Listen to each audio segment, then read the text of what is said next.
ये तो चुनाव अभियान की शुरुआत हो गई है राजस्थान में, क्योंकि भारतीय जनता पार्टी के पास अब और तो कुछ रहा नहीं लोगों से लड़ने के लिए। न उनके पास मुद्दा है, न उनके पास कोई सियासी नीति है, न जनता के लिए उनके पास कोई वायदा है। अब तो केवल जो विपक्ष के लोग हैं उनको बदनाम करना, उनको आतंकित करना, इसी के माध्यम से वो चुनाव जीतना चाहते हैं, जो कि गलत तो है ही, लेकिन लोगों को समझना चाहिए। दूसरी तरफ इन्फोर्समेंट डायरेक्टर का छाप इसके अध्यक्ष के यहाँ भी छापे पड़ रहे हैं पेपर लीक मामले में।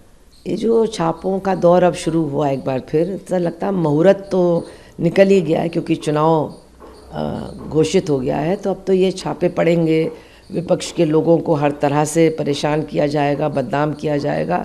यही भारतीय जनता पार्टी का चुनाव अभियान है। उनके पास और कुछ है नहीं जनता से कहने के लिए। और पोस्टर लगा हुआ है, इस पोस्टर में राहुल गांधी को 2024 के लिए प्रधानमंत्री पद का उम्मीदवार बताया गया है। तो वहां के प्रदेश अध्यक्ष अजय राय हैं, उनको मुख्यमंत्री का 2027 के लिए। आप चूंकि उत्तर प्रदेश से आते हैं, आपका इस पर क्या मत है? ये जो पोस्टर लग रहे हैं, इसमें पोस्टर लगाने वाले दरअसल अपने आप को ही आगे बढ़ाने का काम कर रहे हैं। उनको किसी और का नाम भी लेना पड़ता है ताकि थोड़ी सी विश्वसनीयता पैदा हो। लेकिन अब तो जिसका जी में आए कोई भी कह सकता है कि मैं प्रधानमंत्री बनने वाला हूँ, मैं मुख्यमंत्री बनने वाला हूँ। इसमें कहने में क्या पड़ा है? 2024 को उसके संदर्भ में कह रहे हैं कि राम मंदिर की बात ऐसे कर रहे हैं जैसे कि ये बीजेपी का उससे जुड़ा हुआ मसला है। राम मंदिर तो पूरे देश का मंदिर है, पूरे देश के लिए है, और ये सिंबल है सनातन धर्म का। देखिए, वो चाहे राम मंदिर हो, चाहे 5 किलो मुफ्त का राशन हो, चाहे कोई ट्रेन चल रही हो या कोई हवाई जहाज़ लैंड कर रहा हो, अब तो हमारे देश का ये हाल है कि जो कुछ हो रहा है सब कुछ मोदी जी ही कर रहे हैं। अगर इंडिया की टीम क्रिकेट मैच जीतती है तो वो भी मोदी जी की वजह से ही हो रहा है।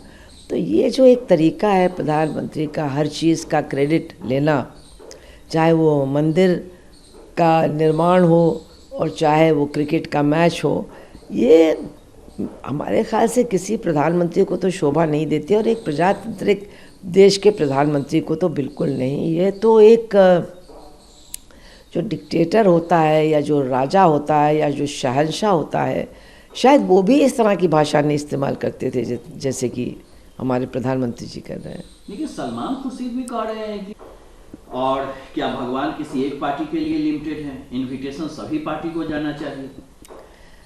देखिए, अब वो राम मंदिर के उद्घाटन या वहाँ जो प्राण प्रतिष्ठा हो रही है उसके लिए निमंत्रण कौन भेज रहा है और किसको भेज रहा है, ये तो बाकी कोई तय नहीं कर सकता है। हाँ, ये राम का मंदिर तो जितने लोग राम को मानते हैं सबके लिए होना चाहिए, लेकिन जिस तरह से हमारे देश में जो कुछ चल रहा है उसी के अनुरूप निमंत्रण का बंटवारा भी हो रहा है।